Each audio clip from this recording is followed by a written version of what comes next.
소산광인이 위산 영우를 찾았다. 제가 듣기를 스님께서는 있음의 구절과 없음의 구절은 등줄기가 나무에 기댄 것 같다고 했습니다. 갑자기 나무가 쓰러지고 등이 마르면 구절은 어디로 돌아갑니까?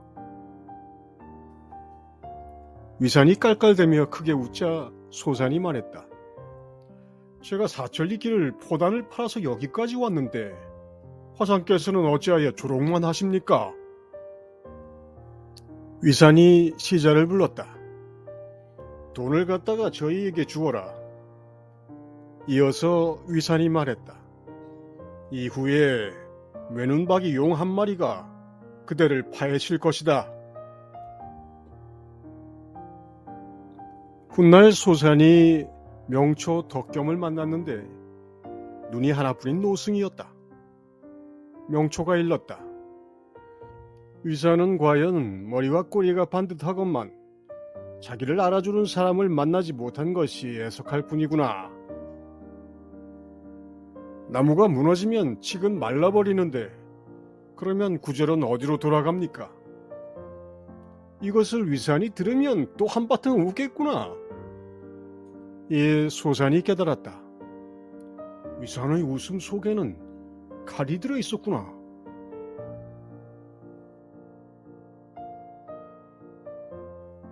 나무를 타고 올라가는 나무, 덩굴식물입니다. 등나무도 덩굴나무이죠. 위산이 있다는 구절과 없다는 구절은 마치 덩굴이 나무를 감고 올라가는 것과 같다는 말을 한 적이 있는 모양입니다. 소산은 나무가 쓰러지면 나무를 타고 올라가는 덩굴도 쓰러질 텐데 그러면 있고 없고 서로 의지하던 구절은 어떻게 되는 것이냐고 묻습니다. 서로 연하던 것인데 연이 사라지면 말이죠. 위산은 대답 없이 웃었습니다. 소산이 웃는 것에 항의하자 옷감을 팔아 찾아온 여비를 보상해 주라고 시자를 부릅니다. 물었기에 웃었고 돈을 썼다고 하니 돈을 물어줍니다. 교묘하지는 않지만 묻고 답하고 오고 가고 후일에 다시 보는 일이 모두 있고 없고 하는 말의 대조와 비슷합니다. 사실 우리는 대조, 즉 비교가 없으면 세상의 거의 모든 것을 이해하지 못합니다. 여백이 없으면 형상이 드러나지 않듯이 연하여 일어나는 것이 연하여 사라지는 것을 구태여 물을 이유가 없는데 하물며 그것을 비유한 구절은 대조의 대조를 곱하는 격이라 너무 멉니다. 선의 직입이 통하지 않으면 기침과 하품이 나옵니다. 위산은 인자한 분이라 그냥 웃었을 뿐입니다. 있음과 없음은 그저 말일 뿐 덩굴은 나무를 잘 탑니다.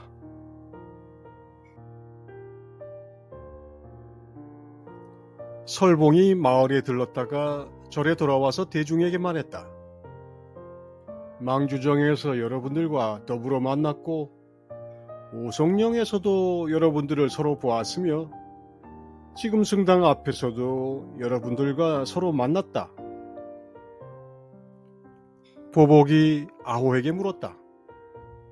성당 앞에서 서로 본 것은 그만두고 망주정과 오성령에서 서로 본 것은 어떻게 생각하는가? 아호가 뛰어서 방장실로 돌아가자 보복도 성당으로 들어갔다.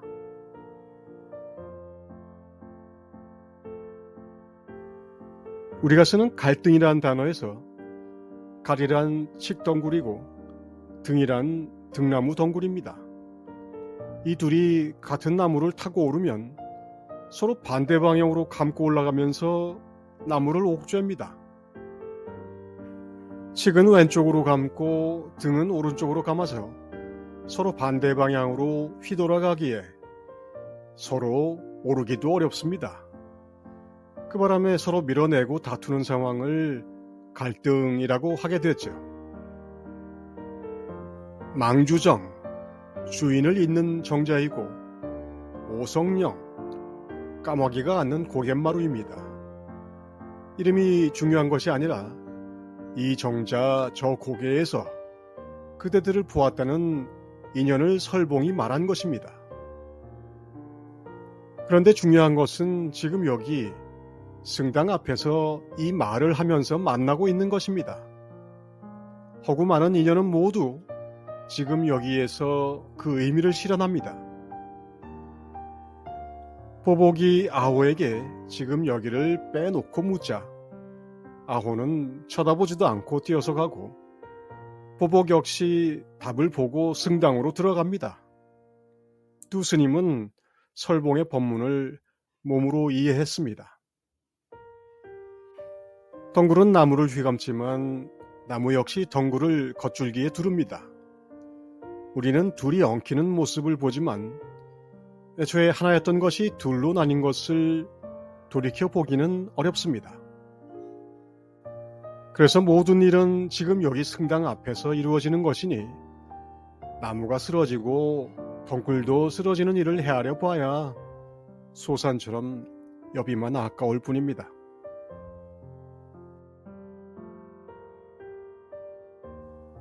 한 스님이 조산에게 물었다.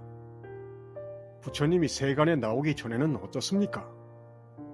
이 조산이 부처님만 못하지 세간에 나오신 뒤에는 어떻습니까?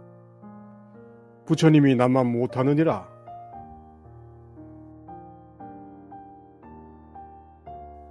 세간에 나온 것은 부처 말고는 없다고 합니다. 법문을 하는 만물은 당연히 부처입니다. 세간에 나오지 않은 것은 우리가 알지 못합니다. 알지 못하는 것은 할 말이 없습니다. 하지만 조사는 알지 못하는 것보다 못하다고 합니다. 세간이 나오자마자 나만 못한 것이 세간이 나오기 전에는 나보다 나을 수 있을까요? 있고 없고 세간이 나오기 전이고 후이고 나무 줄기이고 덩굴이고 이 무수한 대조는 모두가 형상의 세계에서나 가능한 이야기들일 뿐입니다.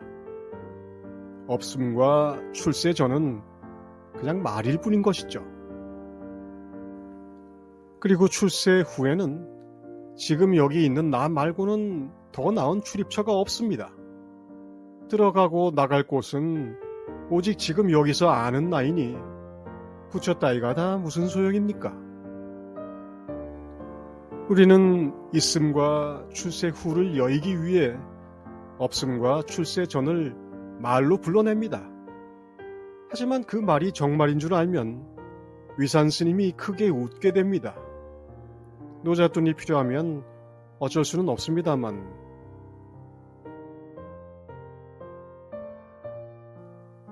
현사가 법문을 하기 위해서 단상에 올랐다.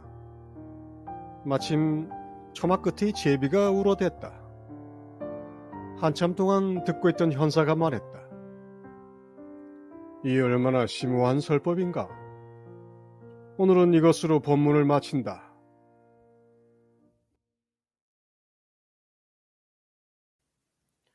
스님, 제비가 둥지를 틀었으니 초빙 강사 여비는 안 줘도 됩니다.